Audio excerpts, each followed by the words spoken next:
Je l'avais vu en plus l'été dernier, on avait beaucoup discuté au moment où il me confiait qu'il allait probablement arrêter, mais vraiment arrêter. C'était vraiment le moment où il prenait cette décision. Et moi, je trouvais ça courageux en même temps de dire, de dire j'y arrive plus, j'y arrive pas, c'est trop dur, j'ai pas l'humilité,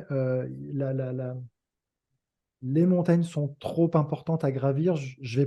Il y avait déjà ce truc de dire je vais pas y arriver. Donc à un moment, tu as le droit aussi de.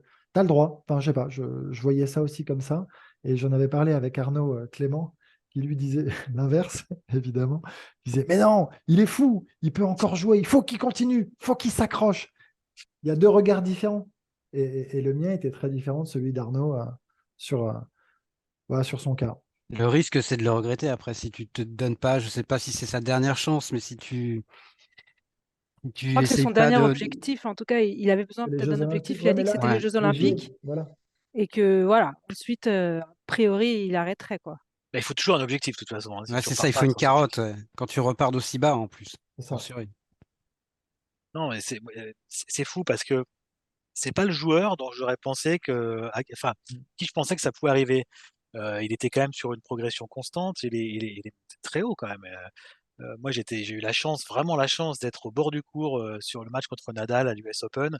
On avait réussi à se faufiler, à être vraiment au bord quoi, je crois Benoît Daniel, enfin bref, quelques anciens d'Eurosport et c'est fabuleux ce match et son niveau de jeu était incroyable et puis battre Nadal en 5-7, en grand chelem, dans un tie-break du 5e, enfin, c'était quelque chose de fabuleux et c'est un joueur, qu'on voyait capable d'aller, peut-être pas gagner un grand chelem, mais elle était quand même pas très loin à ce moment-là. Enfin, en tout cas, il se rapprochait il arrive dans le dernier carré. Bon, et voilà, c'est vraiment euh, étonnant ce qui s'est passé par la suite et ça montre aussi la fragilité finalement mentale qu'il peut y avoir dans un sport aussi et finalement aussi éprouvant que le tennis. Le tennis, c'est difficile, comme le disent souvent les joueurs. On perd beaucoup plus qu'on ne gagne. On perd quasiment chaque semaine. Alors, on a la chance de repartir tout de suite de zéro sur un autre challenge. Enfin, on perd très souvent. Il y a qu'un joueur qui C'est gagne à ça. la fin de chaque semaine sur les 128 engagés en Grand Chelem ou les 96 en Masters 1000 Tous et les autres Masters finissent 32. perdants, Voilà. ouais.